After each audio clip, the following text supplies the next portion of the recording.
Welcome to The Explainer, where we break down big ideas. Today, we're diving into Daniel Kahneman's revolutionary look at the human mind.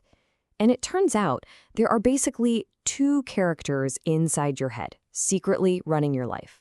Okay, to really get this, let's just jump right in with a quick puzzle.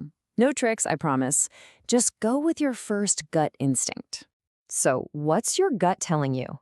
That description of Steve, shy, meek, tidy, it probably painted a picture in your head almost instantly, right? Lock in that first thought. You got it? Okay, good. Now, if you guessed librarian, you're in good company, but you just fell for it. You completely overlooked a huge statistical fact. There are just vastly more farmers out there. Your brain got played by a stereotype, and understanding why that happened, well, that's the secret to how we all think. So what in the world just happened there? How did our brains get that so wrong? To explain it, Kahneman says we have to imagine our minds are run by two different characters, two systems that are always interacting. First up meets System 1. This is the star of the show. It's fast, automatic, intuitive. It's the voice that screamed librarian at you. It's always on, running effortlessly in the background. Then you've got System 2. Think of this one as the lazy sidekick. It's our slow, deliberate, logical mind. It can do the heavy lifting, but man, it takes effort. So a lot of the time, it just shrugs and goes along with whatever System 1 suggests. And most of the time, this partnership works just fine. It's efficient, but, and this is a big but, it's also the source of all these predictable mistakes in our judgment. It creates this constant, invisible tug-of-war inside our heads. Here, check this out. Take a look at these two lines. Which one's longer? I mean, come on, you can't help but see that bottom one as longer, right? That is your System 1 again, bam, making a snap judgment. It's a classic optical illusion called the Mueller-Lyer illusion. And this is just a perfect illustration of the conflict. Your logical brain, your System 2, knows the lines are the exact same length. You could measure them. But your gut, your System 1, keeps screaming, nope, the bottom one's definitely longer. To actually see the truth, your System 2 has to pick a fight with your own eyes. It has to actively work to ignore your own perception. Okay, now here's where it gets really, really interesting. The mistakes that System 1 makes, they aren't random. Not at all. They are systematic, predictable biases that we can actually see coming. Let's try another quick one. I'm going to throw a totally absurd question at you. Just play along. Was Gandhi over or under 114 years old when he died? Okay, so the real answer is 78. But think about the number you just guessed. I'd be willing to bet it was influenced by that crazy high number I just gave you, 114, even though you knew it was completely ridiculous.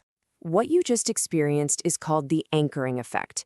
Your fast-thinking System 1 just grabbed onto that first number, 114, and used it as a starting point, an anchor. Your logical System 2 knew that was nuts, but it was too lazy to do the hard work of moving really far away from that anchor. It just kind of nudged the number down a bit. And this gets to a really crucial point. Our brain's default setting is to believe. Doubting is hard work. It takes energy. And when our effortful System 2 is tired or busy or just feeling lazy, we are incredibly easy to influence. We're prone to believe almost anything. And look, these little mental glitches aren't just for fun puzzles. They have huge, profound, real-world consequences. And it's all because of one simple but super powerful rule that System 1 lives by. It's called YSIT. That stands for what you see is all there is. System 1 is basically a master storyteller, but a lazy one. It only works with the information that's right in front of it. It never stops to ask, hey, what am I missing here? It just takes whatever puzzle pieces it has and makes the most coherent story it possibly can. Did an answer just pop into your head? Probably something like, yes, right? Yep, that was your System 1 again. It heard two positive words and instantly built an entire positive story around them. See?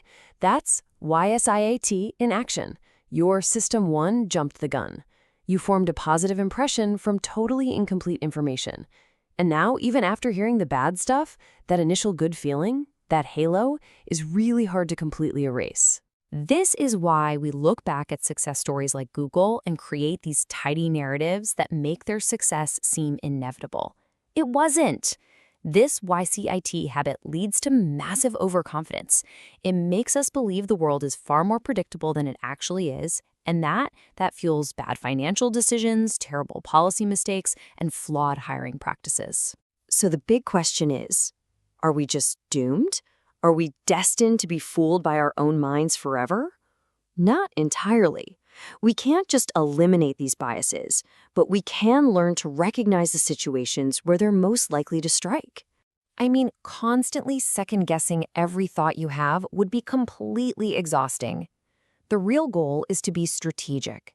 It's about learning to recognize those high-stakes moments where your intuition is most likely to be wrong. That's when you know to deliberately slow down and engage your effortful system too. And this is so important. True expert intuition, the kind a chess master or an experienced firefighter has, that's not magic. It's pattern recognition. It's born from thousands of hours of practice in an environment that's regular and predictable. But in really complex, unpredictable environments, like trying to predict the stock market, our gut feelings are often just an illusion of skill. So how do we wake up our lazy system too? It really comes down to asking better questions. When a salesperson throws out a high number, recognize it. That's an anchor. Before making a big decision, deliberately force yourself to ask, what crucial information am I missing? And instead of only trusting your inside view, take the outside view and see what happened when other people were in this exact situation. It's about building a simple checklist so you know when it's time to call for backup from your slower, more logical mind. This framework, it doesn't give you a magic formula. But what it does give you is a richer vocabulary to understand the predictable errors we all make. And that's an incredibly powerful tool to help you learn to think just a little bit slower and a whole lot smarter.